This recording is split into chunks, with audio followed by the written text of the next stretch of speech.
Como é que tá aí? Saúde, trabalho? Tá tudo bem, ainda bem. Hoje estou conseguindo ter um diazinho. Estou em Vinhedo, no interior de São Paulo. Estou conseguindo ter um Principado de diazinho. Vinhedo, como diria Luciano do Vale. Exatamente, conseguindo ter um diazinho de descanso para amanhã voltar para São Paulo. Tem programa no Band News. Perfeito. Edu, quando me deu essa ideia de te convidar para uma live, para nós falarmos do Elvis, foi em função daquela primeira live que nós fizemos, que você tinha dito pra gente que um amigo te apresentou Elvis Presley e que Isso. você não só gostava do som, gostava dele, mas que te atiçava e te instigava a ideia de por que Elvis Presley e não o Zé das Couves. E a gente, até por questão de tempo, não te perguntou isso lá naquele dia. A que conclusão você chegou? Esse amigo que você citou chama Daniel Kulaif. Aliás, eu não o vejo há um tempo,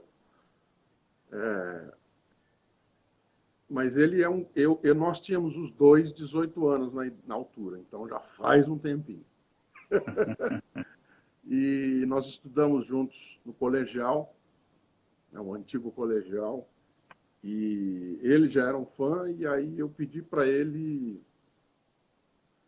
me ajudar a entender por quê que aquela pessoa, aquele cara tinha feito sucesso. E aí ele me fez uma coletânea de.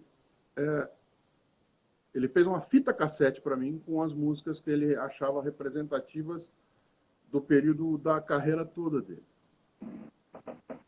E também me indicou, me emprestou primeiro um filme, um videocassete. E aí eu vi muitas vezes e, enfim, e aí comecei a gostar. Eu acho que eu gosto de Elvis porque primeiro eu gostei das músicas. Mas tem um ponto que eu também gosto muito, que é a história dos pioneiros. Quem faz algo em primeiro lugar. Eu gosto muito, por exemplo, da história de Bing Crosby. Por que do Bing Crosby? Bing Crosby, ele foi pioneiro naquilo que ele se propõe a fazer, ele foi o primeiro cantor a, a sair do vozeirão, né? Que no Brasil mais ou menos foi o Orlando Silva, por quem eu também tenho uma admiração especial. E pelo mesmo motivo. Naquela época era ainda mais difícil, né? Porque hoje em dia, logo depois, a partir dos anos 40, dos 40 para os 50, você começa a ter uma influência americana muito grande no Brasil. E aí Bing Crosby chega mais forte no Brasil. Mas no início dos anos 30, que é quando surge Orlando Silva, foi quase que uma descoberta ao mesmo tempo. Aquela coisa de cantar com voz mais pesada e tal, e sem gritar para o último no auditório ouvir. E o Bing Crosby tem uma coisa tão maravilhosa que ele, depois que ele desenvolveu e junto, ou ao mesmo tempo, aí eu precisava estudar um pouco mais, mas ao mesmo tempo que ele desenvolve o método dele cantar, ele percebe que os equipamentos da época não conseguiam captar aquela inflexão da voz, aquela leveza e aquele peso mesmo. Naquela época, inclusive, para imprimir no disco, você precisava gritar, precisava falar muito alto, porque mecanicamente é que se imprimia no disco de acetato e os microfones a carvão captavam também de acordo com a vibração e a força da voz que era feita pelo emissor, pelo cantor. Então ele coloca dinheiro na Ampex para desenvolver fitas magnéticas, que é a base da fita que nós temos até hoje, e ele coloca dinheiro na Electro Voicer para fazer microfones que captassem melhor a voz dele. Ele investiu a esse ponto para se tornar quem ele se tornou. O Bing Crosby, ele é um pioneiro, mas eu não considero o melhor cantor. Frank Sinatra é melhor cantor do que ele. Na linha que Bing Crosby abriu. Né? Orlando Silva é maravilhoso, Calbi Peixoto eu acho fantástico, Wilson Simonal eu acho maravilhoso, Dean Martin eu acho fantástico, que é da mesma família de Frank Sinatra, principalmente pelo charme, principalmente pela maneira com a qual ele, em inglês eles dizem delivery, né? Eles entregam para o ouvinte. E tudo isso para dizer que, primeiro da fita, né? Que da fita cassete, e depois que Elvis também era fã de Dean Martin. Elvis era fã de Mário Lanza, Elvis era fã de Roy Hamilton, ou seja, ele também era fã de cantores dessa linhagem. Então eu acho que por aí começa o meu apaixonar-se mesmo pela música primeiro e depois pela história. A história que eu acho que também é muito única, muito marcante, muito decisiva, a ponto do John Lennon, até de maneira muito exagerada, dizer que antes do Elvis não havia nada. Havia. Mas eu também entendo quando John Lennon diz isso. Né? Eu entendo quando eu vejo, está na internet para quem quiser, o Paul McCartney se juntando com o DJ Fontana e com o Scott Moore, que foram os dois que gravaram com o Elvis a primeira música, os dois vivos na época, porque o terceiro era o baixista, o Bill Black, morreu em 1965 de um câncer. Então, na altura em que o Paul McCartney, nos anos 90, conseguiu se juntar com essas duas legendas da história, gravou That's Alright Mama, tocando baixo, e foi a primeira música que Elvis gravou. E gente tão dispare no futuro da música como Paul Anka, quem mais? Pessoal do folk, rock. Elvis tem fãs para todo lado, né? Little Richard. Né? Então você tem uma gama de pessoas que se interessavam pela música dele, a ponto de depois fazerem música, ou melhor, ou na mesma linha, ou a partir de. Né? Então, eu acho isso muito, muito fantástico. E cada vez eu continuo ouvindo, ouço até hoje, de 1993, 92 para 93 até hoje. Cada hora a gente descobre uma música nova, porque são muitas gravações, muita coisa ruim, muita coisa estranha, né? Mas também muita coisa muito maravilhosa em termos musicais, para além da história. Mas daí pergunta, eu não vou cometer o mesmo erro que cometem comigo, que é começar a juntar assunto e depois a conversa não desenvolve. Aqui é você queimando. Foi interessante você citar Bing Crosby, porque Bing Crosby faleceu também em 77. E em 77 também faleceu Charles Chaplin. Isso. Você vê que foi um ano para as artes que no dia de Natal, ficou marcado, né? O Charles Chaplin foi no dia de Natal. E naquela fita que seu amigo lhe deu lá, quais músicas te chamaram a atenção e que ainda hoje você faz questão de escutar do Elvis? Bom, Elvis tem, fundamentalmente, dá para dividir o trabalho dele, né, grosseiramente em 4 partes, eu acredito. Né? Não é acadêmico isso, mas né, para quem gosta de ouvir. São os primórdios, que são, dentro desses primórdios você tem 2 fases, que é a fase da primeira gravadora, que é um lugar que um dia eu não conheço ainda, mas um dia eu vou conhecer. Union Street 703, que é onde fica a Sun Records em Memphis, no Tennessee, onde gravou pela primeira vez o Elvis, onde foi gravado o primeiro rock, né, de Jack Benston e de Ike Turner, o Ike Turner próprio, Rocket 88, 51, se eu não estou enganado, e seminal, esse estúdio, esse lugar, né? Esse lugar dentro de um outro lugar que é Memphis, dentro de um outro lugar que é o Tennessee, dentro de um outro lugar que é o sul segregado dos Estados Unidos, que é tão importante para a música a ponto de ter ali dentro 2 estúdios, né? Os Stax Studios e o Sun Records, que são parte da música popular e muita gente nem sabe, né? Stax Studios ali, de onde saiu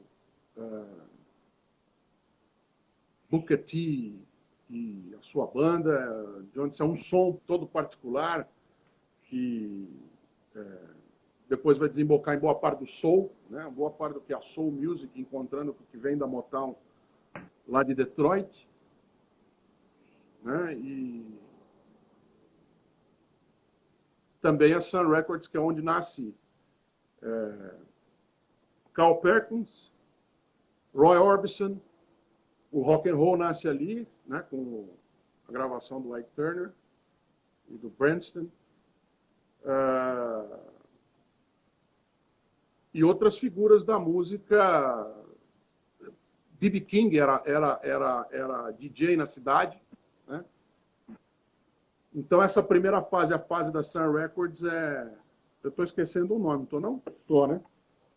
Acho que está. Mas eu também não vou me lembrar. Estou esquecendo, daqui a pouco eu vou lembrar. Estou esquecendo de quem que eu... Se eu esqueci é porque eu não estou lembrando, daqui a pouco eu lembro. E na Sun Records ele grava os seus primeiros discos. Ele é descoberto, literalmente. Ele grava em 53 um disco que alguns dizem que foi para a mãe dele, outros dizem que já foi pensando em deixar na gravadora, mas enfim, é um disco amador. Grava 2 músicas, depois ele grava mais 2, né? E depois em 53, em junho de 53, ele é chamado, em julho de 54, ele é chamado para gravar. E depois você tem, a partir de 56, o contrato dele é comprado pela RCA, que é a maior gravadora do mundo, a RCA Victor, em novembro de 55, e a partir de 56 ele explode nacionalmente, quando ele se transforma em Elvis Presley. Daí ele já a partir do momento em que Heartbreak Hotel bate nas paradas, ele se torna um cantor conhecido nacionalmente e começa a galgar os recordes que ele vai até 58. Isso dá para ser chamado de 54 a 58, o início dele. Ali, para mim, está o melhor. Está o mais surpreendente, o mais intuitivo, o mais variado, o rock and roll. O roqueiro, e o que dá... Né, ele não é o pai do rock and roll, na minha opinião, ele não é a mãe do rock and roll, mas ele é uma pedra ele é uma pedra muito grande na base dessa construção. E aí você tem a segunda fase, que é uma fase que eu não gosto tanto, que é a fase que a partir de 58 ele vai para o exército, deixa algumas coisas gravadas, e quando ele volta do exército, ele fica sem fazer shows até 1968. Essa segunda fase aí é a fase dos filmes, em que ele se torna quase que completamente comercial. Você encontra uma música ou outra muito interessante, coisas muito legais, gravações muito boas, coisas simbólicas e tal. Mas é, para mim, a fase menos criativa do artista. É a fase mais comercial que ele tem. As coisas vinham prontas para ele não interferia muito, né? Ele sempre que escolhia as gravações junto com o Coronel Parker, mas já tinha um filtro. Só chegava nele o que era comercialmente limpo para ser gravado. Aí você tem a terceira fase, que eu considero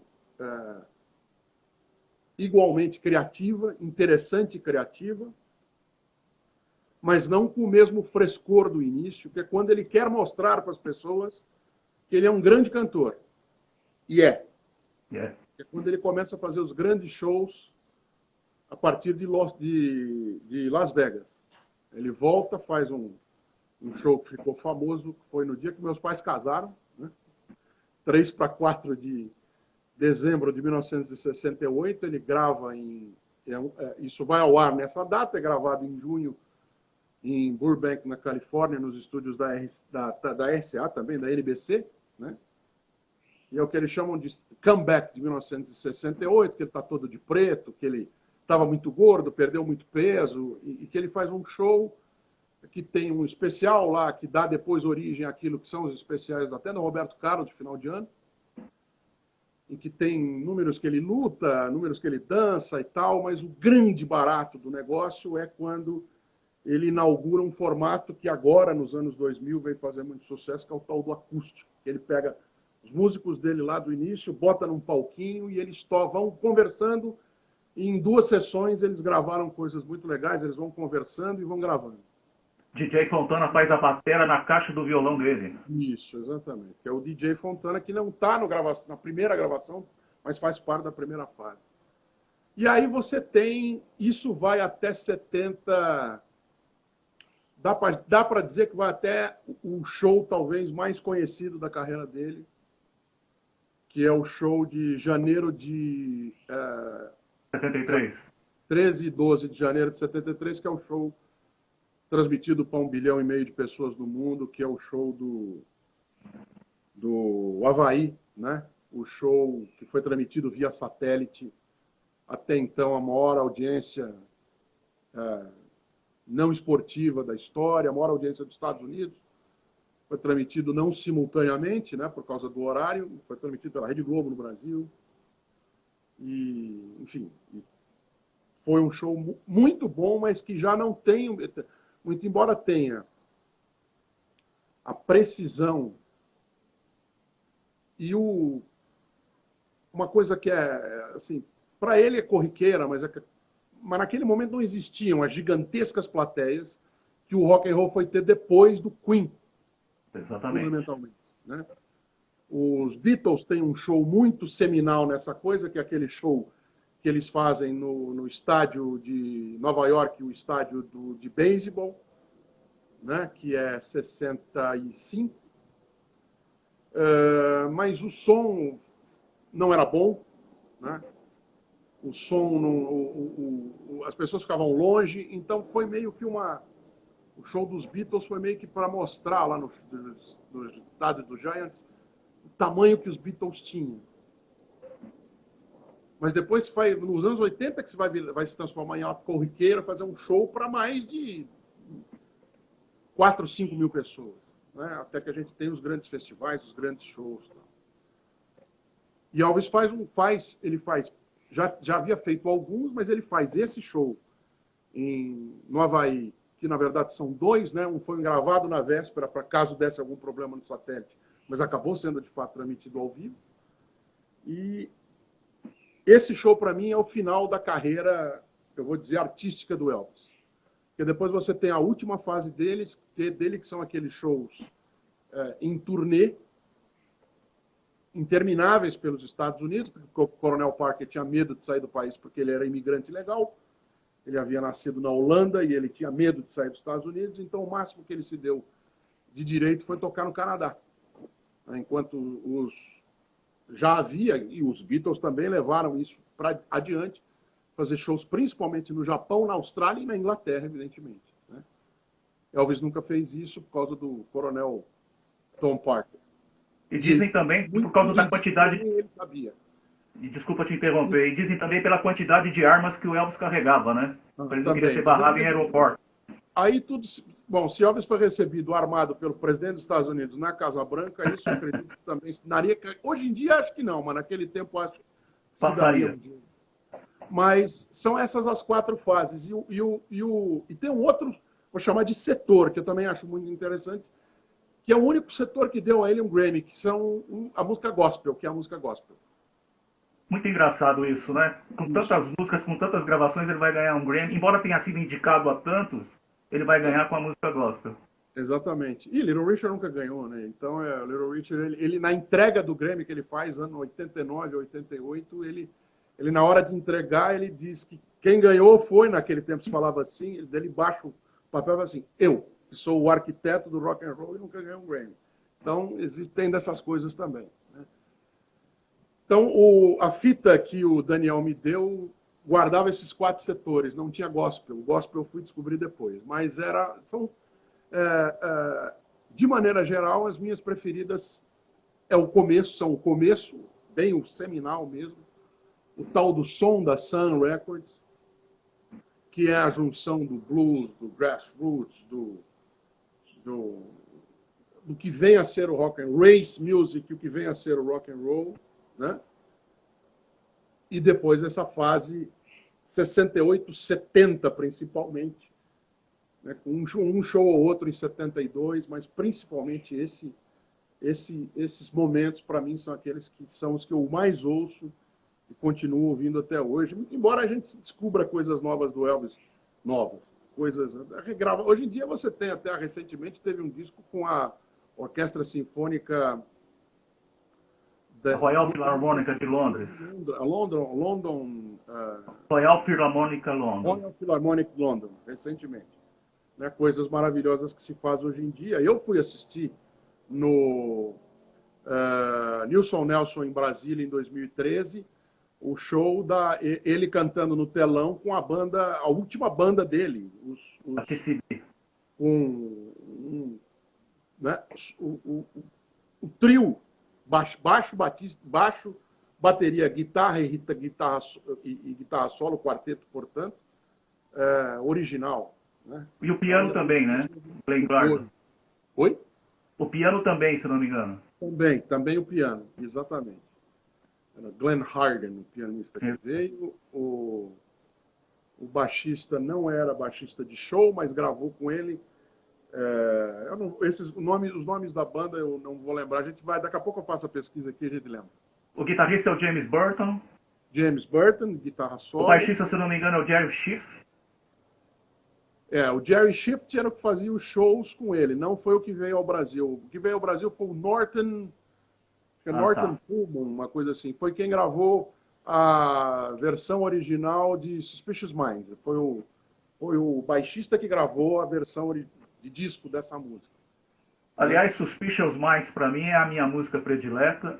E aquela atuação dele no International Hotel em Las Vegas, cantando Suspicious Minds, para mim é a melhor de todas, onde ele mostra poder de voz, poder de palco, poder de desenvoltura. Quer dizer, para mim é uma síntese do que foi, ou do que é para nós hoje Elvis Presley.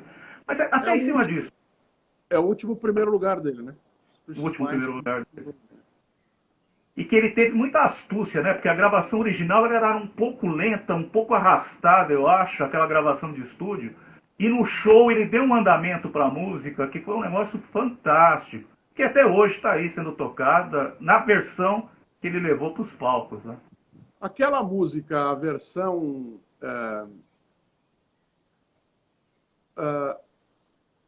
é esse o disco? Eu acho que é esse o disco. Não. Aqui, tem discos, tem alguns discos. Aliás, para quem quiser saber como foram as gravações do Elvis, eu recomendo esse livrinho aqui, ó. Qual é? Que é um livro que se chama A Vida na Música. É de um dinamarquês chamado Ernest Jorgensen. Está aqui o nominho dele aqui, não sei se dá para ler. Dá para ver. Jorgensen, que traz gravação por gravação, sessão por sessão. Começa com uma fichinha da sessão. E depois traz a história da sessão.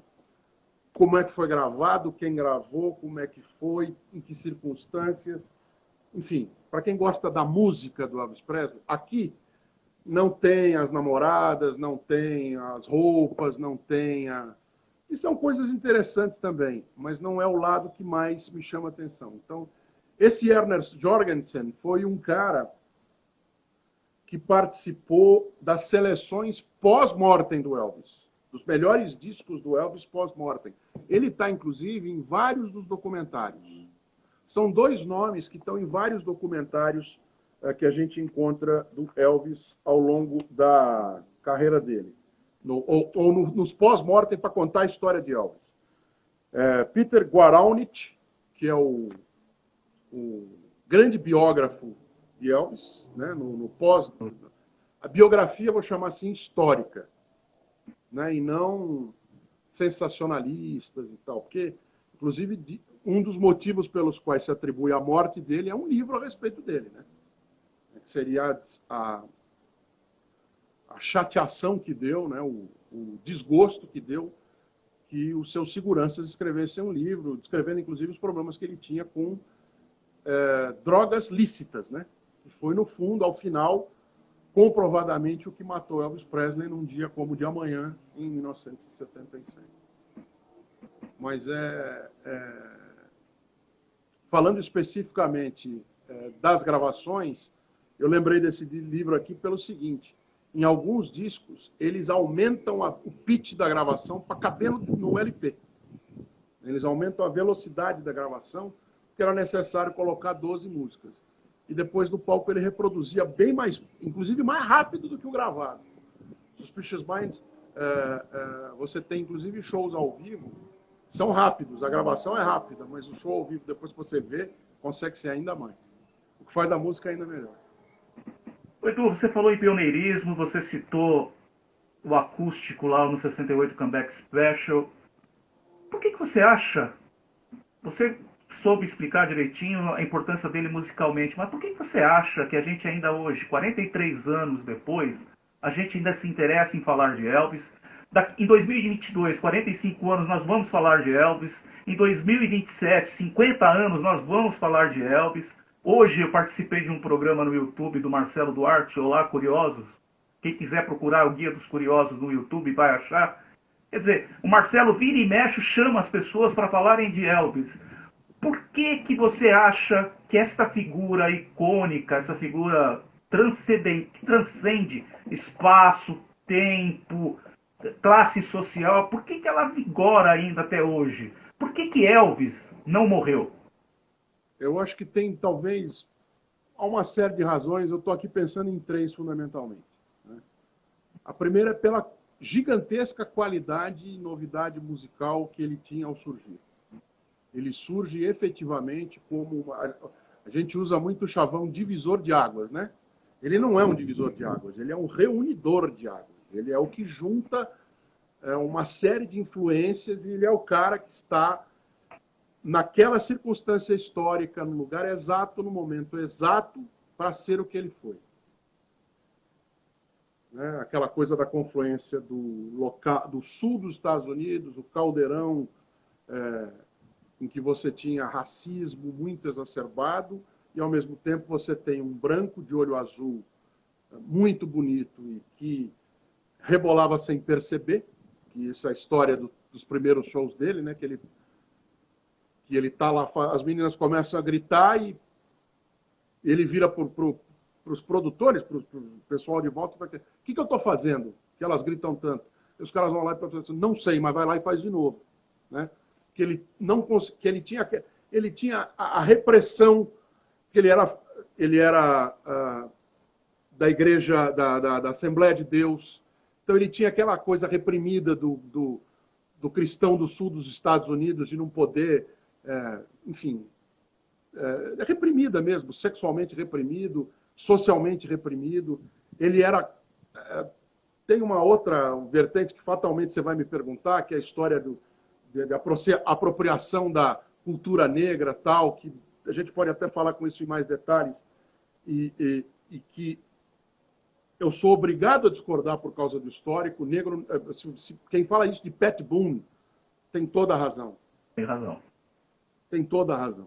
Pat Boone era um cantor de baladinhas e a gravadora dele pegava a música dos negros, que tinham uma pegada lasciva, inclusive, que é uma das grandes raízes do rock and roll, e davam para o Pat Boone gravar, e o Pat Boone, ele não simplesmente regravava a música, ele tirava dela essa parte tão visceral, pasteurizava, né? Entre aspas, em música da família americana. Então, aqui você tem uma apropriação, sem dúvida nenhuma, e mais do que uma apropriação, uma expropriação daquilo que é a música representativa de uma parcela da sociedade. Elvis é outra história. Elvis ele estava incluído naquilo. Ele nasceu num lugar em Tupelo, no Mississippi. Depois ele vai para uma cidade que tem um bar em cada esquina, e na esquina que não tem bar tem uma igreja com um grupo cantando, muitos deles negros. Né? você tem toda a influência do blues raiz, delta do Mississippi, entrando por ali. Né? E ele era pobre, realmente pobre. Né? Ele morou num conjunto habitacional, ele morou num Minha Casa Minha Vida, num BNH, aliás, como Paul McCartney também, né, em que ele dividia, né, a vizinhança com pessoas negras, em boa parte, talvez não maioria, mas em boa parte. Ele dividia. A escola talvez não, porque lá essas coisas eram mais marcadas, mas ele dividiu a rua com amigos negros, ele dividiu a sonoridade com as pessoas com as quais ele convivia e talvez não convivesse tão próprio, tão a miúde, né? Até por causa da segregação. Mas aí o Lost Some Tonight, que foi uma das primeiras músicas que ele gravou na RCA, é uma música de 1938. Né? E mostra de onde vem a raiz musical dele. A primeira música que ele grava, que é That's All Right Mama, em que ele lembra num momento de pausa na primeira gravação que eles estão fazendo, também é um blues famoso, né? Em que ele pega o que era aquela música e transforma na música dele, e é isso que faz o Sam Perkins falar, não, agora chama, agora grava, porque agora começou. Né? Sam Phillips, desculpa te corrigir. Isso. Então é uma impropriedade você falar isso. Se você quisesse... Tem mais um livrinho aqui. Quem quiser se aproximar desse assunto, Race, Rock and Elvis. Fala exatamente desse assunto. E ajuda a entender um pouquinho. Tem vídeos também, não propriamente desse livro, mas que ajuda, porque Little Richard era um que dizia, se não houvesse Elvis, ele não teria feito o sucesso que ele fez. Por quê? Porque a barreira racial iria continuar em pé. Mais tarde, B.B. King falaria praticamente a mesma coisa. E Elvis tem uma coisa que é o seguinte, ele não foi o primeiro. Ele foi um grupo de... Johnny Cash, foi o que eu lembrei, que eu esqueci agora há pouco, gravava lá também na Sun Records. Que também fazia, de certa maneira, essa transição, como Ray Charles fez a transição da música de igreja para a música... a música popular, né? Foi o primeiro a fazer esse trajeto. Elvis cantou I Got a Woman, que é uma música de Elvis, é a primeira música de Ray Charles, e praticamente todos os seus shows. Todos. Não vou dizer absolutamente todos, mas em 90% deles, do primeiro ao último, ele cantou I Got a Woman, que era a música de Ray Charles. Que foi a música, né, que Ray Charles transformou a letra em letra de música não gospel, né? não de igreja. Então você tem... E Carl Perkins, que foi o autor de Blue Suede Shoes. Blue Suede Shoes não foi um sucesso na voz de Elvis. Foi mais sucesso na voz de Carl Perkins. Carl Perkins, ele dizia que... por que foi um sucesso? Por que quem fez o sucesso foi o Elvis e não vocês? Você ou outros, tantos. E ele tem uma explicação muito interessante. Né? O Carl Perkins, o autor de Blue Suede Shoes, Matchbox, foi também música dos Beatles. Né? Everybody Wants to Be My... Como é que é? Everybody Wants to Be My Baby. Everybody Wants to Be My Baby. E outras músicas foram gravadas... Beatles gravou tanto Elvis quanto Carl Perkins. Né? E poucos foram os autores que eles gravaram. Os dois gravaram. E daí perguntaram para o Carl Perkins, por que não você? Por que não outros? Eu falei assim, porque o Elvis era o único de nós que não tinha a cara do Mr. Ed. Mr. Ed era um seriado, um dos primeiros seriados que tinha, e o Mr. Ed era um cavalo que falava. Eles davam o cavalo, ele fazia parte da cena lá e aparecia falando. Eles davam alfafa para o cavalo e o cavalo fazia assim. E essa foi a explicação do Carl Perkins, porque de todos nós, ele era o que não parecia, era o único que não parecia, ou seja, era o mais bonito deles todos, né? Não parecia com o Mr. Ed. Então, era esse monte de fatores que faz com que ele seja quem ele é. Ele é um homem bonito que rebola, ele é de olhos azuis e depois cabelos pretos, né? Quando ele vai para o cinema. Ele é um dos primeiros... uma outra coisa também que faz dele muito singular é o Coronel Tom Parker, que ao mesmo tempo foi tão nocivo para a carreira dele em termos artísticos, foi o primeiro cara que viu em um cantor a possibilidade de ser um produto. O Coronel Parker não vendia canetas, não vendia lapiseira, não vendia boné, não vendia camiseta, não vendia disco. Ele vendia Elvis Presley. E metia o nome de Elvis Presley nessas coisas todas. E ele foi o primeiro cara, senão o que descobriu, foi o que fez com que isso se tornasse um sucesso. E Elvis era muito grato a isso, né? Como é que é? O Elvis foi muito grato ao Coronel por tudo isso, né? Sem dúvida. Até o final da vida, inclusive injustamente. Inclusive, artisticamente, ele foi menor do que ele poderia ser, por causa do Coronel Parker e dessa submissão que ele tem a partir do momento em que o Coronel se torna o agente dele. O Coronel Parker viu duas coisas antes dos outros.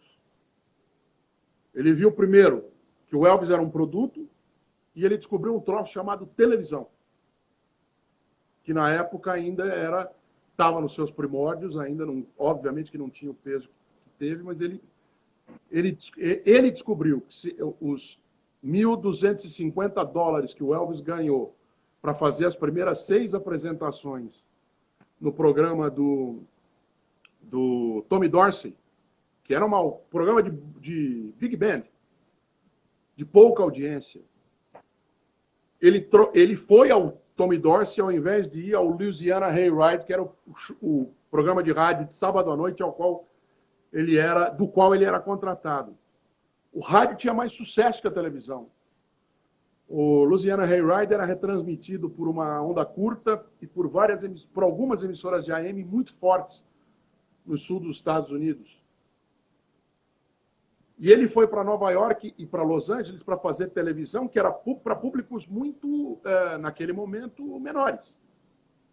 E ele viu naquilo a chance de nacionalizar o nome de Elvis Presley e fazer dele exatamente aquele produto que ele queria. Ele, inclusive, pagou para liberar o Elvis dos últimos meses do contrato com o Louisiana Hayride. Então, isso também fez dele algo que até hoje a gente tem que se lembrar. Assim, e tudo além do talento musical, né? Além do talento musical. E eu acho que também você tem uma coisa de ter sido pioneiro, ter sido o primeiro desses grandes ídolos. De ter sido o primeiro cara em que as pessoas estavam realmente interessadas em ter detalhes e mandavam cartas e recebiam cartas de volta. E, enfim, isso fez dele algo singular num sentido que naquela época era absolutamente novo. Ele, nesse sentido, ele é não tem paralelo, né? Talvez a gente tenha aqui tem um paralelo ou outro, né, com longevidade e tal, mas não com a mesma quantidade de tempo que ele teve. Porque também há de se lembrar, ele fez sucesso 20 anos. 23 anos para a carreira dele, né? Exato. Né? Sucesso mesmo 19. É de 56 até o dia que ele morreu, em 77. 21. Aliás, o pessoal costuma falar assim, né? Porque o Elvis em fim de carreira. O Elvis não teve fim de carreira, ele teve uma carreira interrompida, né? Ele não teve fim de carreira, o que ele teve foi um fim de vida. Né? Sem dúvida. Isso. Eu acho que ele teria, musicalmente, se reinventado umas 3 ou 4 vezes.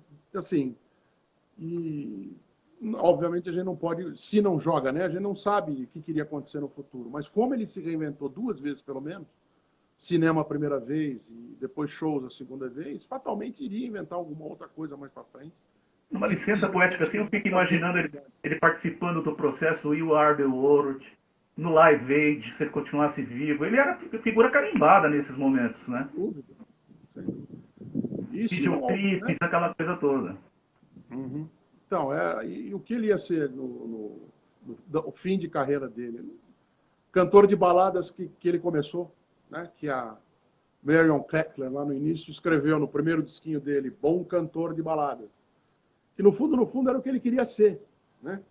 Ele não queria ser o rei do rock. Ele queria ser cantor de balada, né? Talvez no final da vida ele fosse isso, e coisa que ele também fez ao longo da vida dele, mas... E o que ele queria também era ser ator, um grande ator, né? E eu me lembro assim que o maior elogio que eu vi sobre a carreira dele, não foi bem um elogio, foi da Barbara Stanwyck, que fez com ele o Carrossel de Emoções. Perguntaram para ela como é que era Elvis como ator. Falou, não, ele é um moço esforçado, chegava cedo no set de filmagem, com tudo decorado, muito educado, muito respeitoso. E de ator mesmo ela não falou nada. Porque, na verdade, a gente sabe que aqueles filmes Águas com Açúcar não levava a nada. Trazia muito dinheiro para ele, né? A gente sabe que o Elvis era perdulário e quando o negócio apertava, vamos lá, vamos fazer um filme que repõe o caixa. Chegou a fazer 4 filmes no mesmo ano, em 1965. Não é fácil, né? E inclusive ter repertório para esses filmes todos, né? Então, de fato, era um momento que eu acho que ou uma faceta dele, né, que não seria o melhor para ele seguir. Talvez ele tivesse feito isso, talvez ele tivesse deixado a carreira de músico para ser ator de soap opera, né, de novela nos Estados Unidos. Série. Talvez. Uma pena. Teria sido uma pena. Porque ele tinha vontade, ele tinha esse desejo, né, de ser reconhecido como ator. Coisa que ele nunca foi, porque não foi um bom ator. Não foi. Reconhecidamente, ele não era um bom ator. Não foi disso que fez, não foi o fato de representar bem que fez dele um sucesso em Hollywood. Não foi. Deixa eu te falar, tá com a gente a Lúcia Agapito, nossa colega de Facebook, sua amiga de Facebook há muito tempo. Ela disse que estava ansiosa pela nossa live já há algum tempo. E ela fez um pedido aí que depois eu vou te falar, quero ver se você vai atendê-la. Soltar o vozeirão aí para poder fecharmos com chave de ouro a nossa live. Deixa eu te perguntar. Você citou lá atrás aquele evento com o Nixon. A gente sabe que o Elvis, desde que gravou a primeira música lá em 5 de julho de 54, durante toda a sua carreira, ele nunca esteve sozinho. Ele sempre esteve acompanhado de um monte de gente que, a pretexto de protegê-lo, de não sei o que, bababá, não saía. E ele também gostava desse monte de gente do lado dele. Ele cultivava isso. Aí deu na telha dele, aquele determinado dia, vou para Washington, vou falar com o presidente. O que você acha dessa atitude dele? O pessoal leva na brincadeira, mas foi um caso verídico. Ele foi lá pedir um distintivo, uma credencial para ser um agente especial do FBI. Eu acho que, assim, naquele momento, aquilo é 72 ou 71. Aquilo é um momento em que ele estava muito fragilizado psicologicamente. Ele estava se sentindo derrotado pelos Beatles, mesmo depois do final da carreira dos Beatles. Ele estava sentindo uma dificuldade nessa transição entre deixar de ser o ator de cinema e voltar a ser um cantor reconhecido pelo talento e não pelas bizarrices, que naquele momento já eram muitas. Ele estava no final de Casamento Conturbado com a Priscila, que teve aquela história de traição com o professor de karatê, etc. e tal. E eu acho, né, que ali já tinha um certo distúrbio comportamental muito perceptível. A gente lê que nessa época ele estava falando com extraterrestre, lendo cada vez mais sobre ocultismo, mas não sobre a lógica da religião, mas sim sobre o espetaculoso disso. Isso, uma coisa que, assim, dá até para entender, é aquela época que aparece ele dando tiro na televisão, que ele passa a viver num quarto que não tem janelas, né? Na mansão dele em Memphis, na casa em que ele morreu depois, né? Então eu acho que ali ele já era um ser humano perturbado, mentalmente perturbado. E ele botou na cabeça de que os Beatles eram agentes infiltrados para... Ele colocou na cabeça o que diziam que ele era no começo, né? Um agente para desfazer a família americana, para desfazer a paz do país. E a gente sabe hoje que Elvis era viciado. Não em drogas ilegais, mas sim em drogas legais. Elvis, até onde a gente sabe, não cheirava cocaína, não fumava maconha, não viajava no LSD. Mas ele se enchia de toda a espécie de remédios. Ele tomava remédios, ele chamava de pacote, né, de remédios, que chegava a ter ele tomava 25 pílulas por dia de remédios para dormir, para acordar, para emagrecer, para ficar atento, para não sentir dor, né? Inclusive, alguns dos remédios que ele tomava eram os mesmos, codeine, por exemplo, codeína, né? O mesmo que Michael Jackson tomou, um dos que levou à morte do Michael Jackson também. Então, ele já era um ser humano perturbado. E, ao mesmo tempo em que ele era um ser humano perturbado, ele tinha essa máfia em torno dele, eles inclusive chamavam de Memphis Mafia, né? Que é, guardadas as proporções, são os parceiros do Neymar. Sim. É o cara que vive num mundo paralelo, em que não consegue ir num cinema sozinho. Então ele começou a fazer o quê? Ele começou a alugar um cinema de madrugada, ele começou a alugar o parque de diversões de madrugada, né? Ele marcava o dentista dele para 1h30 da manhã. Então ele começa a ter uma vida completamente dele. E para não ficar completamente sozinho nessa, como ele tinha dinheiro, ele pagava pessoas para ficar junto. Dava a elas, talvez, algumas atribuições, né? Mas o motivo principal era ficar junto. Segurança, tinha gente que cuidava dos remédios. O Memphis Mafia mais útil, vou chamar assim, era o Charlie Hodge. Quem era o Charlie Hodge?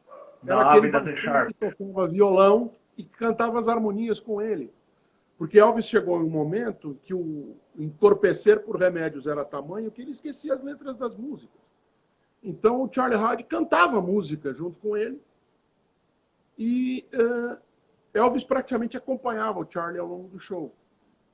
Charlie Hodge teve uma casa, um apartamento na mansão desde o primeiro dia que ele a comprou para a mãe.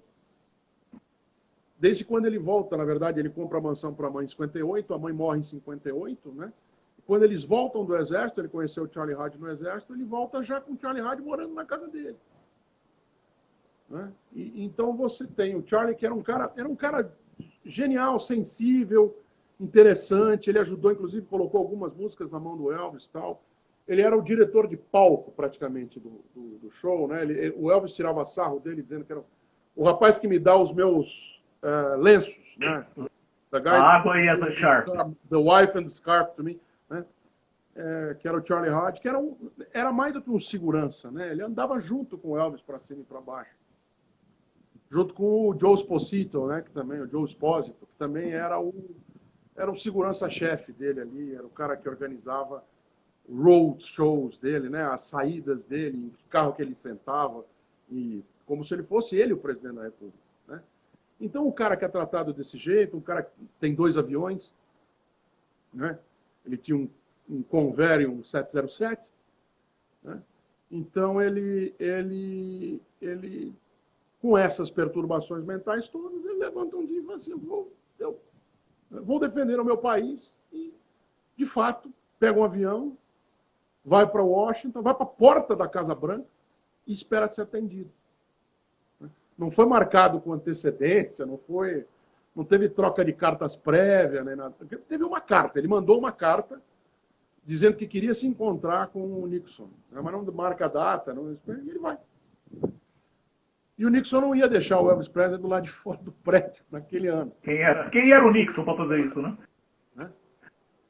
E, enfim, e daí acaba sendo esse episódio ridículo, né? Tanto na carreira de um quanto na carreira de outro, né? Mais ridículo na carreira do Nixon do que na do Elvis, mas o Elvis acaba sendo peculiar e acaba marcando tanto, né, a ponto de virar um filme recentemente, e empana a graça a beleza e o peso que a história dele tem.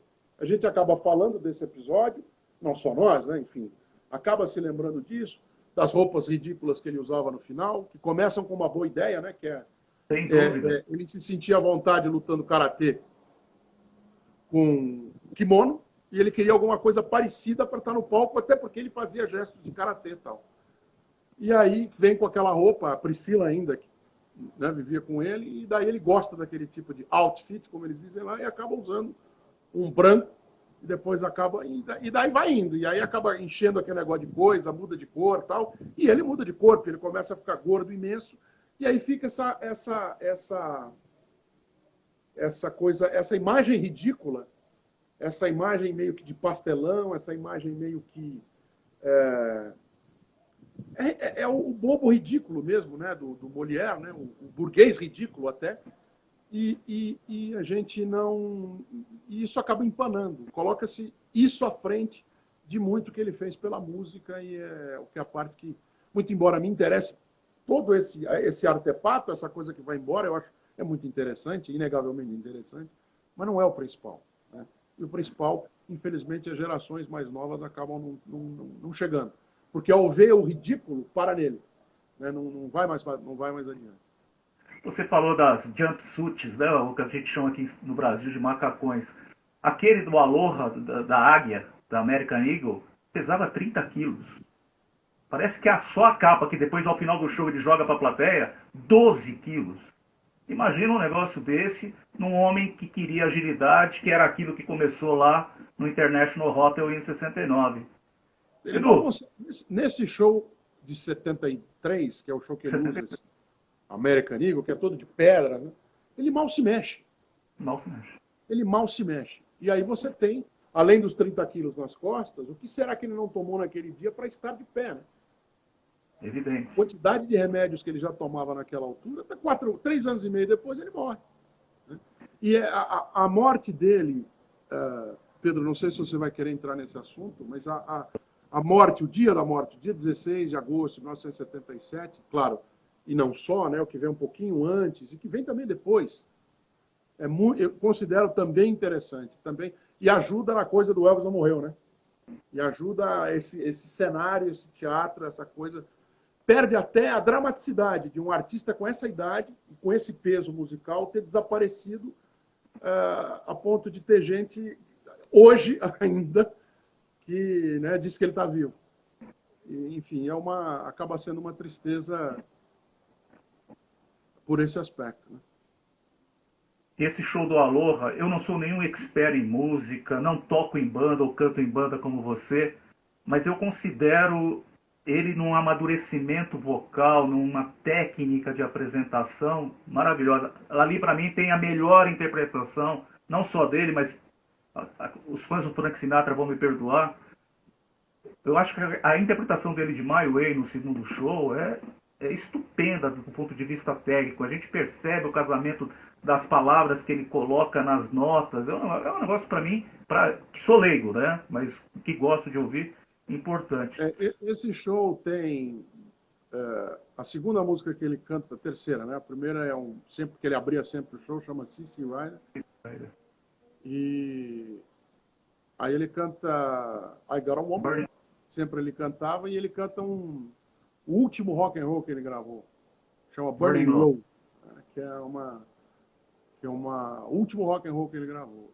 E ele é a terceira música do show, e ele praticamente não consegue se mexer. Né? E apesar desse estado, como você falou, é uma apresentação tecnicamente muito boa, ao vivo, num estádio, né, num ginásio, no caso. E eu gosto mais de uma de 74, que ele faz, também está gravada, é um show que chama Graceland, que ele grava em Memphis. A primeira vez que ele grava um show na cidade dele, né? Que é em 74. Tem CD também, eu tenho em CD ainda. Eu tenho também. Eu considero, não tem a imagem, é só áudio, Mas eu considero. É mais ou menos o mesmo repertório, um pouco menos de música, mas é meio interessante. Muito bom também. Não tem Something, que ele canta nesse show, que é maravilhoso, né? Que Frank Sinatra disse que é a música de amor mais bela que ele conhece. Verdade. Ever Written, né? A mais bela música de amor que já foi escrita. Sinatra gravou também, né? Que é do George Harrison. E a gravação do Elvis nessa música é maravilhosa, nesse show também. A gente sabe que o Instagram vai nos cortar daqui 1 hora. A Lúcia Capito tá nervosa aí, achando que vai acabar e não vai escutar sua voz. Você vai nos presentear com a interpretação de alguma música e a gente já deixa você cantando e encerrando a nossa live. E eu, de novo, te agradeço a tua disponibilidade, a tua confiança em estar aqui com a gente, bater esse papo. Você é um cara, lá das antigas a gente dizia, um cara batuta. Assim, eu canto, para quem não sabe, né? Eu tenho banda já há algum tempo.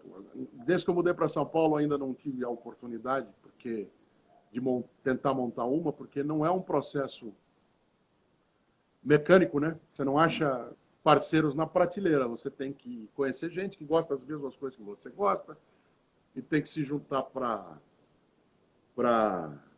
cantar, mas, né, para tocar, para achar repertório, para ensaiar, principalmente. Então é um processo que demora. Eu tive banda, né? Toquei junto com bastante gente em Brasília, no Rio, e em São Paulo, se tudo der certo, vou chegar lá.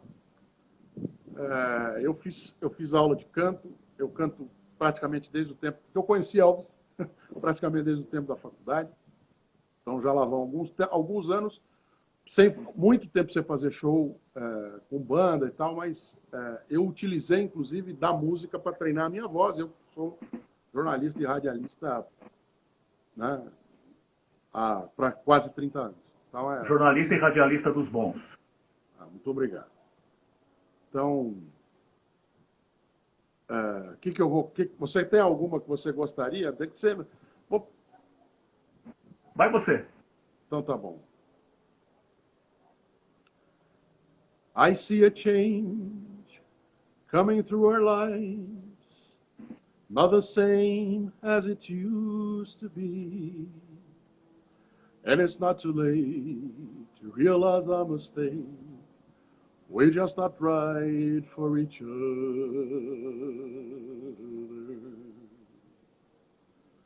There's nothing left to do but go on separate ways and keep all the pieces left behind us.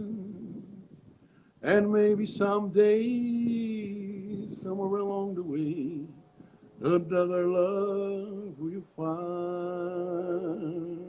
us.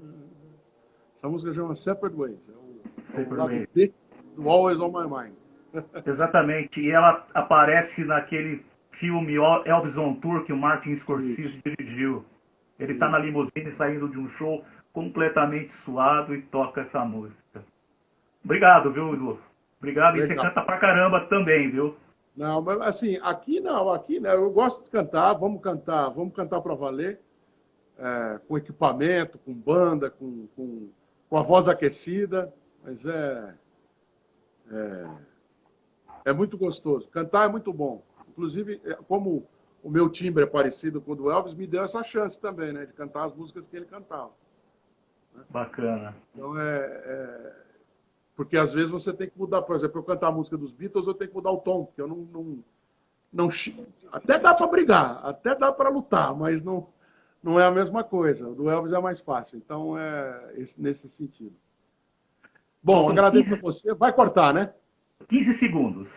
Então tá bom. Obrigado a você. A gente se vê em outras oportunidades. Obrigado, gente.